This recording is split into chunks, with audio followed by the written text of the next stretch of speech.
The first Half-Life game in 12 years has officially been revealed, and its debut trailer is packed with familiar faces and brand new surprises alike. Half-Life Alyx is a prequel set between Half-Lifes 1 and 2, so join us as we break down every secret, reveal, and reference we caught.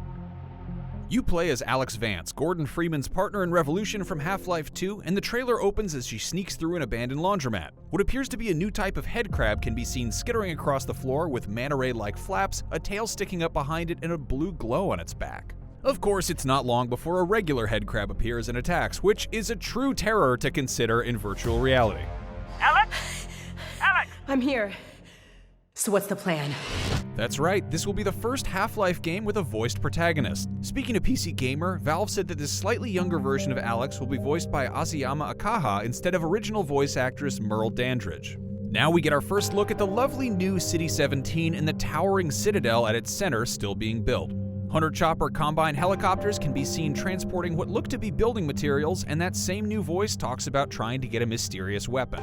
The hunt for that weapon could be the driving goal of Half-Life Alyx. Here we see what could potentially be some kind of early or prototype Combine Strider with strange metal parts on its legs and a platform carrying a Combine soldier on its head.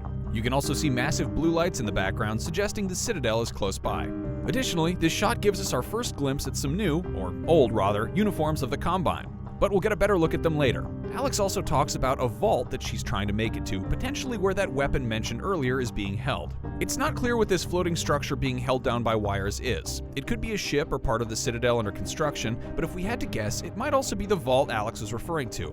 Either way, it seems like she is definitely trying to find a way up there. Our first glimpse at some puzzle solving. It seems like Alyx will use some sort of new tool to look at wires on the inside of certain walls or panels, rotating the sections in circles to complete the connection. Next, we have the all too familiar sight of a Combine smart barrier, aka those weird big walls, with what looks like a giant plug used to block the train tunnel being removed, likely opening Alyx's way through. We finally have a face for that New Zealand accented voice who's played by Flight of the Conchords' Rhys Darby. We still don't know who this character is, but he's not wearing any sort of familiar outfit to the Half-Life world. Judging by his voice over the comms throughout this trailer, it's likely he'll be Alyx's absentee partner in crime. The gravity gun may not be invented yet, but here's a look at Alyx's new gravity gloves. The lights on them clearly show your health using LED hearts, and an icon in blue could possibly be your shield percentage. Avoiding being shot accidentally, the gravity gloves are put into action as Alyx grabs a pistol, loading the magazine manually with her other hand. You can see an orange glow to a device that flips up on her right hand when she grabs the gun, similar to the actual gravity gun in Half-Life 2. Alyx puts her hand on a terminal that appears to heal her up. The green goo looks to be fueled by an antlion grub, which you could actually step on for green health orbs in Half-Life 2 Episode 2. Gross! You can also see that the UI on the glove that was previously showing shields is now showing ammo, and Alyx's LED hearts fill up as she is healed. As for the combat itself, the classic headcrab-headed zombies seem to behave similarly to Half-Life 2, even hitting a barrel across the room. And of course, shooting red things makes them go boom. Yes. The advertisement on the wall encouraging people to drink water could also be a reference to this infamous line from Half-Life 2. Don't drink the water, they put something in it to make you forget. I don't even remember how I got here. Alyx sweeps away a bunch of junk to find some ammo, which she then has to manually load into her gun. During that moment, you can see what looks to be a red and black flashlight now attached to her left glove, as well as a toy on the shelf that is clearly a scout from Team Fortress 2. A digital ammo indicator can also be seen on the back of the gun once she takes a shot at those fancy new Combine enemies. Our first view of a younger-looking Dr. Eli Vance, Alyx's father, clearly captured by the Combine. Finally, we get our best look yet at the Combine. Apart from the clear graphical update that comes from a 15-year gap between games, these new Combine outfits have backpacks and orange stripes. The shinier metal helmets suggest that they may be Combine civil protection officers rather than general soldiers, especially since they appear to be raiding another apartment complex here, as seen in Half-Life 2's opening minutes. And if you look closely, you can even see a Combine city scanner floating behind them. Unlike the last Strider, here we get an underside shot of the regular one walking over Alyx in what appears to be the debris of some sort of Combine structure. Everyone's favorite worst nightmare, poison headcrabs are back, which you can distinguish by their darker color and the little bits of hair on their body. There's also a ceiling-dwelling barnacle just off screen, seen roping in the corpse of one of those headcrabs. This will be lovely in virtual reality. A quick shot of a Combine razor train, which are used to transport supplies and prisoners to other cities and prison systems. Here, Alyx and the unknown Kiwi seem to be planning something using a holographic map.